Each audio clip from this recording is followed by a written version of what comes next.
السلام علیکم۔ ایک درخواست ساتھیوں سے یہ ہے کہ چھٹی اور غیر حاضری کا بالکل مزاج نہ بنائے۔ دوسرا یہ کہ مغرب کا وقت بھی پیچھے آ رہا ہے اور عشاء کا بھی، تو اس ترتیب کے مطابق وقت پر کلاس میں آنے کا اہتمام فرمائیں۔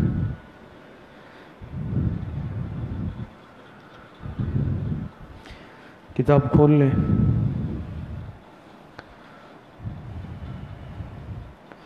یہاں سے نا تجار یحشرون یوم القیامت فجارا۔ بسم اللہ الرحمن الرحیم۔ قال رسول اللہ صلی اللہ علیہ وسلم التجار یحشرون یوم القیامت فجارا الا من اتقى وبر وصدق۔ ترجمہ سنیں اس کا۔ جناب رسول اللہ صلی اللہ علیہ وسلم کا ارشاد مبارک ہے کہ تاجر یہ قیامت کے دن، یعنی ان کا حشر قیامت کے دن فجار کے ساتھ ہوگا، یہ فجار بنا کر اٹھائے جائیں گے، الا سوائے کس کے؟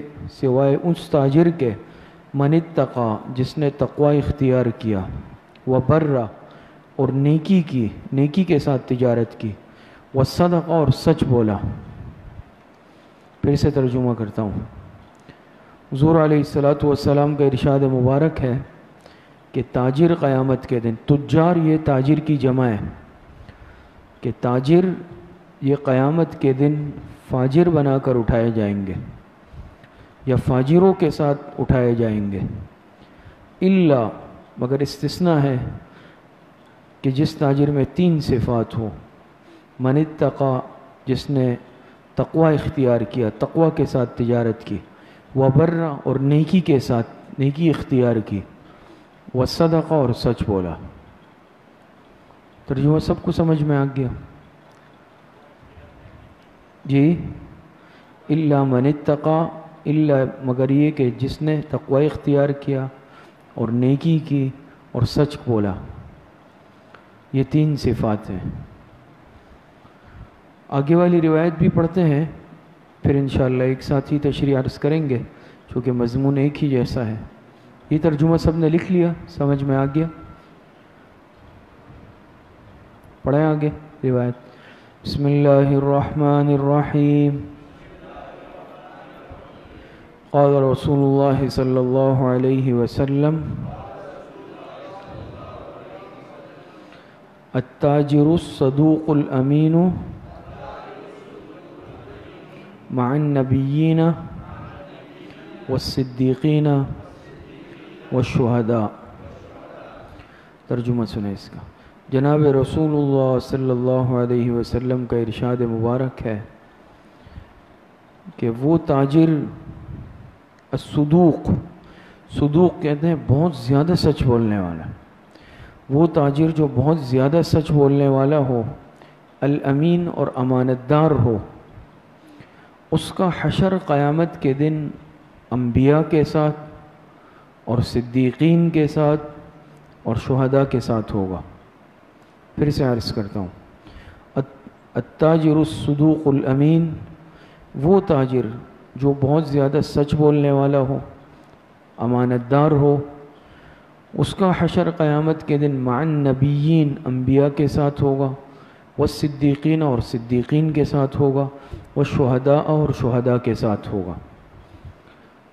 صدیقین، یہ مقام صدیقیت یہ بھی ایک مرتبہ ہے، انبیاء کے بعد صدیقین کا درجہ ہوتا ہے، پھر شہداء کا، پھر صالحین کا۔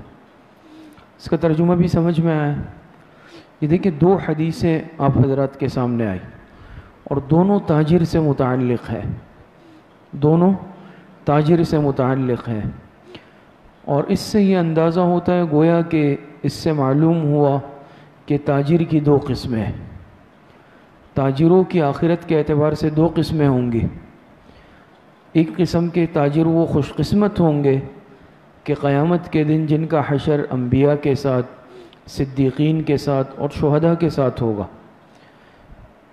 دوسری قسم کے بدقسمت تاجر وہ ہوں گے کہ جو فاجر بنا کر اٹھائے جائیں گے. فاجر کہتے ہیں گناہگار، بدکار، گناہگار، بدعمل. یہ گویا کہ آپ سمجھے کہ یعنی نیک کی ضد ہے. دوسری قسم کے تاجر وہ ہوں گے. لیکن یہ انجام کا فرق اس لیے ہوگا کہ دنیا میں دونوں کے عمل میں فرق ہوگا. دنیا میں دونوں قسم کی تاجروں کی صفات میں فرق ہوگا. وہ تاجر جس نے ان صفات کو اختیار کیا، کون سی صفات ذکر ہوئی؟ من اتقا، تقوی، نیکی، سچ، امانت داری. یہ 4 بنیادی صفات ہیں. صدقہ اوپر بھی ہے، صدوق بھی سچ. باقی 4 صفات بنیادی ذکر ہوئی نا. من اتقا، تقوی، بر نیکی، اور صدقہ یعنی سچا اور امین امانت دار. 4 قسم کی صفات کا حامل تاجر یہ انتہائی خوش قسمت ہوگا. لیکن جس نے اپنی تجارت پوری زندگی ان 4 صفات کو سامنے رکھتے ہوئے کی. کون سی 4 صفات ہیں؟ تقوی کے ساتھ.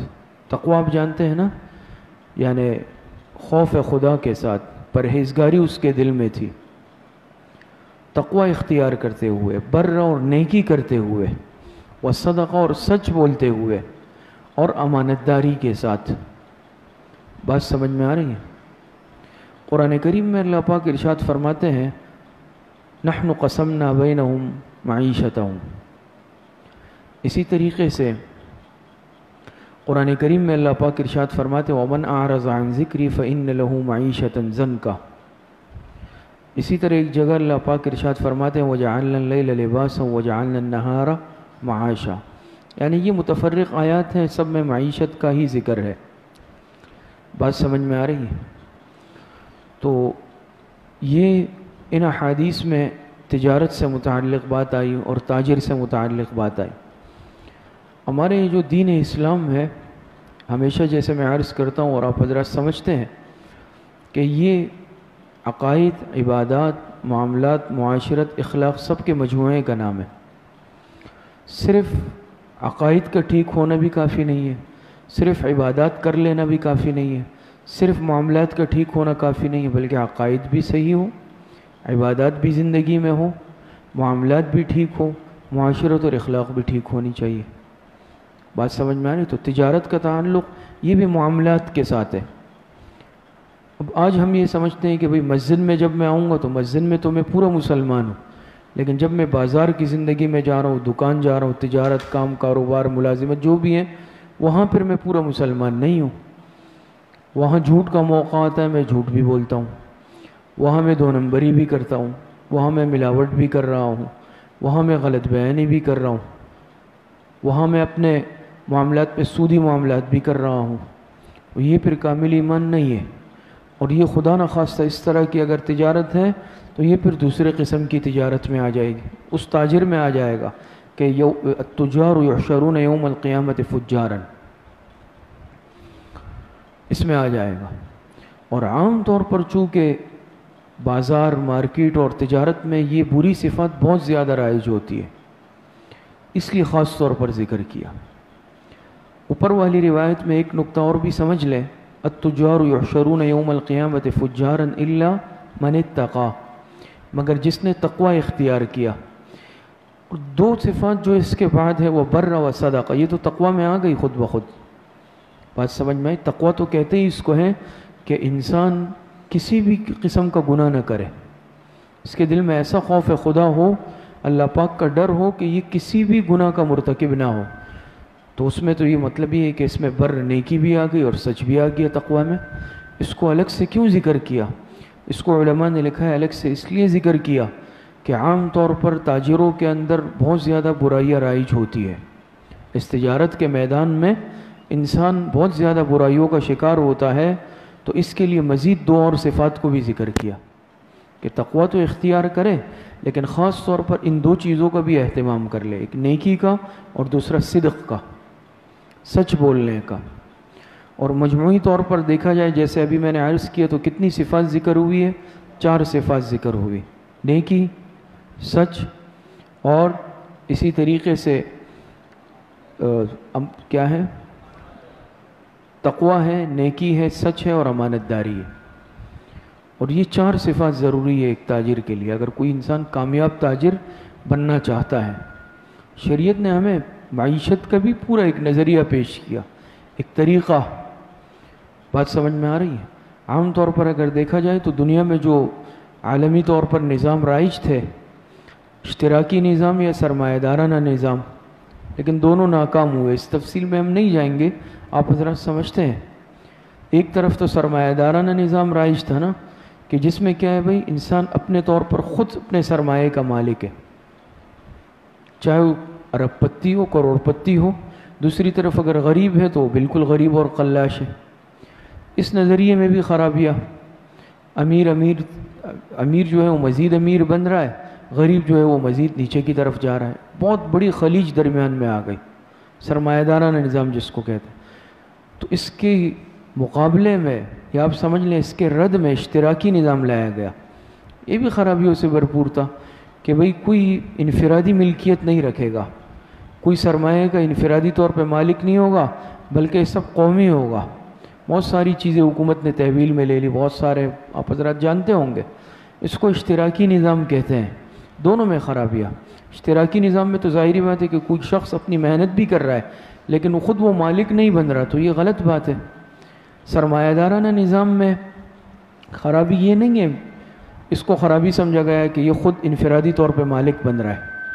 انسان بن سکتا ہے اگر وہ محنت کر رہا ہے، مسئلہ یہ نہیں ہے۔ اس میں خرابی یہ ہے کہ انسان بن تو رہا ہے مالک، لیکن پھر اللہ پاک نے اس مال میں جو حقوق رکھے وہ ادا نہیں کرتا۔ تو ان دونوں کے مقابلے میں اسلام نے نظریہ معیشت پیش کیا، اور سب سے جو کامیاب ہے وہ ہمارے اسلام کا معاشی نظام ہے۔ دونوں کے مابین معتدل ہے۔ اس میں تو افراط و تفریط تھی، ایک میں 100% انسان چاہے یعنی سرمایہ دارانہ نظام میں سود سے کمائے، جوئے سے کمائے، سٹے سے کمائے، یہ میری مرضی ہے، میں اپنے مال کا مالک ہوں، میں جس طرح بھی مال کو بڑھاؤں، یہ بھی غلط ہے۔ دوسری طرف بالکل انسان خود کسی چیز کا اگر مالک نہیں بن سکتا، یہ بھی غلط ہے۔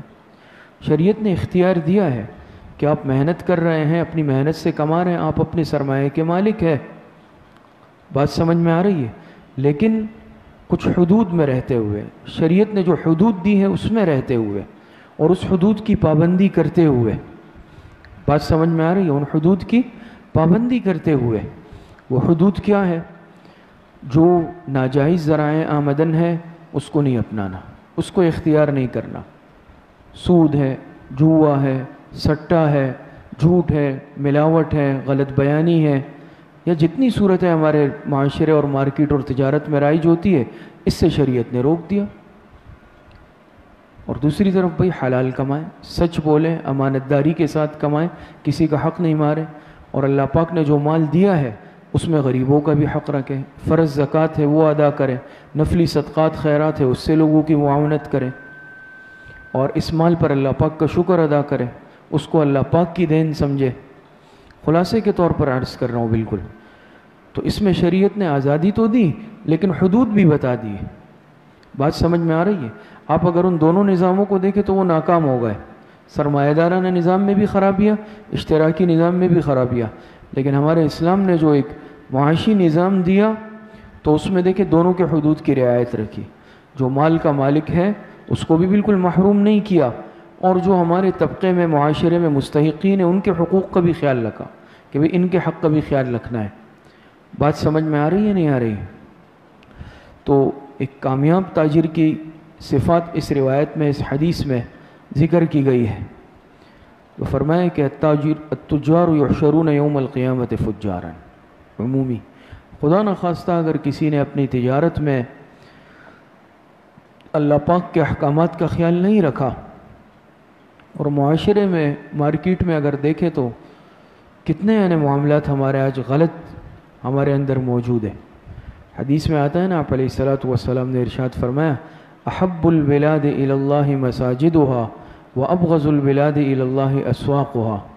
پسندیدہ طالبین میں آگے آئے گی کہ پسندیدہ ترین جگہ اللہ پاک کے ہاں محبوب جگہ روئے زمین پر وہ مساجد ہے، اور ناپسندیدہ جگہ ہے، مبغوض جگہ ہے وہ بازار ہے۔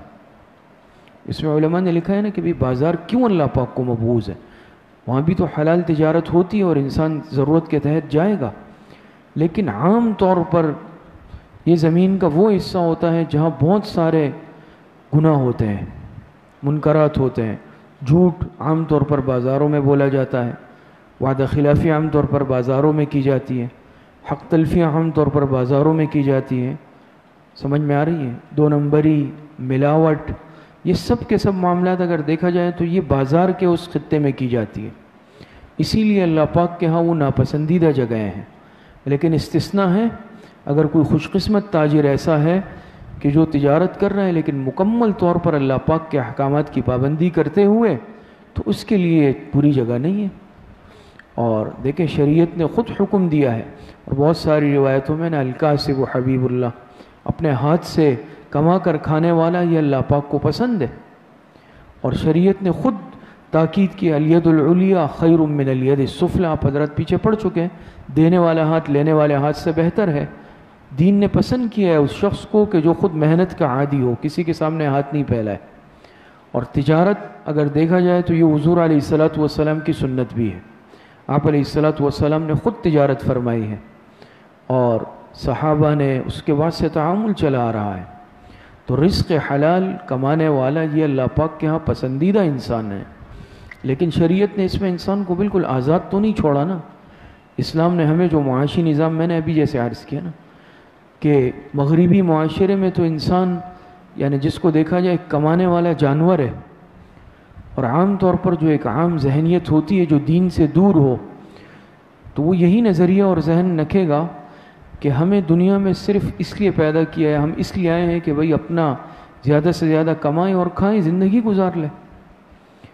یعنی ایک عام ذہن جو ہوتا ہے، اللہ پاک سے تعلق جب کمزور ہو، انسان کے ذہن میں بس یہی ایک نظام ہوتا ہے، یہی سمجھتا ہے انسان کہ میں دنیا میں میرا مقصد کیا ہے کہ میں زیادہ سے زیادہ کما لوں، وہ طریقہ اختیار کر لوں دنیا میں کہ جس سے میں مال اور دولت میں آگے بڑھ جاؤں، اضافہ ہو جائے میرے مال میں، میری دولت میں۔ اور وہ اپنے مقصد زندگی کو صرف یہی سمجھتا ہے، اس کی ساری دوڑ دھوپ دن رات کی مال کمانے کے لیے صرف ہوتی ہے۔ تو یاد رکھیں انسان مال کمانے کی صرف مشین تو نہیں ہے، یا ایک دولت کمانے والا جانور نہیں ہے، بلکہ بحیثیت ایک انسان اور بحیثیت ایک مسلمان کے دین کے تمام شعبوں کو اپنانا ہے۔ وَجَعَلْنَا اللَّيْلَ لِبَاسًا وَجَعَلْنَا النَّهَارَ مَعَاشًا، میں نے آیت پڑھی نا، تو دیکھیں اپنے سارے معمولات کو ایک ساتھ جاری رکھنا ہے کہ اس طرح بھی انسان دنیا کمانے میں نہ لگے کہ اس کے فرائض بھی چھوٹ جائے، اس کے واجبات بھی چھوٹ جائے، نماز روزے کا بھی بیچارہ نہ رہے، ایک جس کو کہتے ہیں نا ایک بس مشینی انداز میں، یہ نہیں ہے، ایک مسلمان کی یہ سوچ نہیں ہوتی۔ لیکن یہ بھی نہیں ہے دوسری طرف کہ کوئی کہے کہ نہیں بھئی صرف تسبیح ہاتھ میں پکڑ لو اور کوئی کمانا کھانا نہیں ہے، بس بیٹھ جاؤ کہیں پر۔ اس میں کیا ہوگا کہ بھئی انسان دوسرے کا محتاج کیوں بنے؟ ٹھیک ہے اگر ماں باپ بھی زندہ ہے وہ خیال رکھ رہے تب بھی صحیح نہیں، یا خدا نخواستہ انسان صرف کیا بھئی دوسرے کے آگے ہاتھ پھیلائے، یہ بھی غلط ہے۔ بات سمجھ میں آ رہی ہے نا؟ افراط و تفریط نہیں ہے ہمارے دین میں۔ آپ اپنے حلال رزق کا انتظام بھی کریں، حلال رزق کا۔ دوسری طرف آپ عبادات سے بھی غافل نہیں ہو، حقوق اللہ سے بھی غافل نہیں ہونا، حقوق العباد سے بھی غافل نہیں ہونا۔ حضور علیہ الصلوۃ والسلام کی سیرت ہمارے لیے ایک نمونہ ہے، آئیڈیل ہے نا، تو آپ کی سیرت کو دیکھ لینا۔ آپ علیہ الصلوۃ والسلام نے تجارت بھی کی ہے، آپ علیہ الصلوۃ والسلام دیکھیں نا، رات کے وقت تہجد ہے، عبادات ہے، آپ کے معاملات کی صفائی کو دیکھ لیں، جس شعبے میں دیکھ لیں آپ علیہ الصلوۃ والسلام نے امت کو تعلیمات دی۔ تو مقصد صرف یہ ہے کہ اس تجارت کو ہم اپنی آخرت کا ذریعہ بنا سکتے ہیں۔ دیکھیں اتنی بڑی سعادت ہے، مع النبیین و صدیقین و شہداء، اس حدیث کی طرف آئیں۔ اس میں ایک نقطہ سمجھ لیں، ابھی وقت کم ہے۔ التاجر الصدوق الامین مع النبیین و صدیقین و شہداء، وہ تاجر جو سچا ہو اور امانت دار ہو، اس کا حشر انبیاء، صدیقین اور شہداء کے ساتھ ہوگا۔ بات سمجھ میں آ رہی ہے؟ انبیاء کے ساتھ کیوں ہوگا، یہ نقطہ لکھ لیں۔ تاجر جو سچا اور امانت دار ہے، یہ ایک بہت بڑا مقام ہے نا، انبیاء کے ساتھ۔ تو یہ کیوں؟ اس لیے ملی، انبیاء کے ساتھ اس لیے ہوگا کہ اس نے انبیاء کی تعلیمات کی روشنی میں تجارت کی، اس نے پیغمبر کی تعلیمات کی روشنی میں تجارت کی ہے، اس لیے اس کا حشر انبیاء کے ساتھ ہوگا۔ بات سمجھ میں آ رہی ہے؟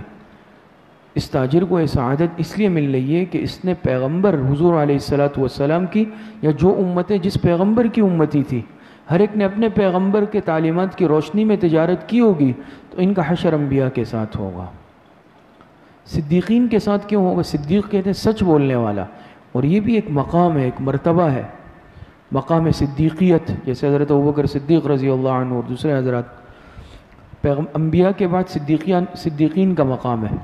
صدیقین کے ساتھ اس کا حشر اس لیے ہوگا کہ اس نے سچ بول کر تجارت کی، اس نے پوری زندگی سچ بول کر، جھوٹ نہیں بولا، اس کا حشر صدیقین کے ساتھ ہوگا۔ شہداء کے ساتھ اس کا حشر کیوں ہوگا؟ کیا مناسبت ہے؟ شہداء آپ جانتے ہیں نا، جس نے اللہ کے راستے میں جان دی ہے، کتنا بڑا مقام ہے، لیکن یہ مارکیٹ میں بیٹھا ہوا ہے، دکان میں بیٹھا ہوا ہے، اور شہیدوں کے ساتھ اس کا حشر ہو رہا ہے۔ یہ نہ میدان گیا، نہ تلوار اٹھائی، نہ اس کا خون بہا، نہ قربانی دی، شہداء کے ساتھ اس کا حشر ہو رہا ہے۔ جس طرح شہید اپنی جان ہتھیلی پر رکھ کر اللہ کے راستے میں جان دیتا ہے، اپنا خون بہاتا ہے نا، اس نے یہاں پر دکان پر بیٹھ کر اپنے ارمانوں کا خون بہایا ہے۔ کچھ بات سمجھ میں آئی؟ اپنی خواہشات کا خون کیا ہے۔ اس اعتبار سے اس کا حشر شہداء کے ساتھ ہوگا۔ اب میں تاجر ہوں، مثال کے طور پر، اب ایک گاہک آیا، میں اگر سچ بول رہا ہوں تو وہ چیز 10 روپے میں بک رہی ہے، تھوڑا سا میں ہیر پیر کر لوں تو وہ 100 روپے میں بک جائے گی۔ اب نفس کہتا ہے نا کہ کر لو یار، 100 روپے آ جائیں گے 10 کی جگہ، ایک مثال دے رہا ہوں، تو دل چاہتا ہے یا نہیں؟ لیکن یہاں اب امتحان ہے۔ اب میں نے کہا نہیں بھائی میں جھوٹ نہیں بولوں گا، میں نے 90 روپے کی قربانی دے کر 10 روپے پہ اکتفا کیا اور اپنی خواہش کا خون کر لیا۔ ذرا سا بولنے میں یہ چیز کہاں کی بنی ہوئی ہے، میں کہا یہ جاپان کی ہے، وہ خرید لے گا، لیکن میں نے کہا یہ پاکستان کی ہے، چائنا کی ہے، وہ چیز نہیں بک رہی ہے، لیکن میں نے کہا میں جھوٹ نہیں بولوں گا، لیبل اس پہ غلط نہیں لگاؤں گا، یا میں ملاوٹ نہیں کروں گا۔ اب یہ دیکھیں نا، اس سے وہ چیز شاید سستی بکے گی، نہیں بکے گی، دیر سے بکے گی، لیکن نہیں، میں جھوٹ نہیں بولوں گا، میں دھوکہ نہیں دوں گا، یہ میں اپنی خواہشات کو قربان کر رہا ہوں، خون کر رہا ہوں۔ شہداء کے ساتھ حشر ہوگا۔ میں نے بھی قربانی دی مارکیٹ میں بیٹھ کر، بہت بڑی قربانی ہے۔ کچھ بات سمجھ میں آئی؟ یہ نقطہ سمجھ میں آیا؟ تو بہرحال خلاصہ یہ ہے، اگر دیکھا جائے تو 2 قسم کے تاجر ہوں گے آخرت کے اعتبار سے، خوش قسمت، بد قسمت۔ خوش قسمت وہ جن کا حشر انبیاء، صدیقین، شہداء کے ساتھ، خدا نخواستہ اللہ پاک سب کی حفاظت فرمائے۔ بد قسمت وہ کہ جو فاجر بنا کر اٹھائے جائیں گے۔ لیکن اب یہ ہمارے اوپر ہے کہ ہم خوش قسمت تاجروں کی فہرست میں نام اپنا ڈالتے ہیں یا بد قسمت تاجروں کی فہرست میں ڈالتے ہیں۔ اور دیکھیں پھر خوش قسمتوں کو اتنا بڑا یعنی انعام مل رہا ہے، یہ اس لیے مل رہا ہے کہ اس نے صفات جو اپنائی ہے، اس کو اپنانا آسان نہیں ہے مارکیٹ میں۔ یہ تو سننے میں پڑھنے میں آسان ہے نا، تو ہم میں سے اکثر حضرات اور عام معاشرے میں ہمارا تو زیادہ واسطہ نہیں ہے، آپ حضرات زیادہ سمجھتے ہیں۔ ایک انسان جب مارکیٹ سے، تجارت، دکان، کاروبار سے، اس پر یہ آزمائش امتحان روزانہ آتی ہے کہ اب سچ کا امتحان ہے، کبھی ایمانت دیانت کا امتحان آ جاتا ہے، بات سمجھ میں، اور بڑا سخت امتحان ہوتا ہے، لاکھوں روپے کے سودوں کا معاملہ ہوتا ہے۔ میں نے تو 100 روپے کی مثال دی، اب میں ذرا سی غلط بیانی کروں گا مجھے لاکھوں کا فائدہ ہو سکتا ہے، میں ذرا سا جھوٹ بولوں گا مجھے کروڑوں روپے کا سودا میرا ہو سکتا ہے، ڈیل ہو سکتی ہے۔ ہوتے ہیں نا، وہی سودا منسوخ ہو گیا، یہ میرے اوپر ہے، میں سچ بولوں یا جھوٹ بولوں، یہاں پر اب امتحان ہے۔ لیکن یہ امتحان ایسا ہے کہ اس میں اگر کوئی سرخرو ہوا، پھر اللہ پاک نے انعام بہت بڑا رکھا۔ کہاں پر انبیاء اور کہاں ایک عام تاجر دکان پر بیٹھا ہوا، لیکن جب یہ اپنے اس امتحان میں کامیاب ہوا، اللہ پاک اس کو قیامت میں انبیاء کے ساتھ اٹھائیں گے۔ یہ اپنے اس دنیا کے امتحان کے، تجارت کے میدان میں امتحان میں کامیاب ہوا، اس کو صدیقین کے ساتھ اٹھائیں گے۔ اگر یہ اپنے دکان میں بیٹھ کر امتحان میں کامیاب ہوا، شہداء کے ساتھ اس کا حشر ہوگا۔ لیکن اس کے لیے 4 صفات میں نے عرض کی، اور علماء نے لکھا ہے، آخر میں عرض کرتا ہوں کہ یہ تو صرف تاجر کے ساتھ ذکر کی، ورنہ ہمارے جو دنیا میں دین کے اعتبار سے یا دنیاوی اعتبار سے جو بھی شعبہ ہے، سب کے لیے ضروری ہے، صرف تاجر کے ساتھ نہیں ہے۔ اگر کوئی تاجر ہے اس کے لیے بھی ضروری، کوئی ملازم پیشہ ہے اس کے لیے بھی ضروری، بات سمجھ میں آ رہی ہے؟ اسی طریقے سے اگر کوئی زراعت پیشہ ہے اس کے لیے بھی، کوئی صنعت حرفت سے وابستہ ہے اس کے لیے بھی۔ جتنے بھی معاش کے ذرائع ہیں نا، عام طور پر 4 ذرائع ہیں، تجارت ہے، زراعت ہے، حرفت و صنعت ہے اور ملازمت ہے۔ تو یہاں تو تاجر کو خاص ذکر کیا گیا، ورنہ اگر کوئی کسی بھی شعبے سے وابستہ ہے، جو بھی ان 4 صفات کو اختیار کرے گا یا اچھی صفات کو، وہ اس انعام کا مستحق ہوگا۔ اور خدا نخواستہ اگر اس امتحان میں ناکام ہوئے تو پھر سزا بھی بڑی سخت ہے۔ فرمائے کہ یحشرون یوم القیامت فجارا۔ اللہ پاک صحیح عمل کی توفیق عطا فرمائے۔ السلام علیکم۔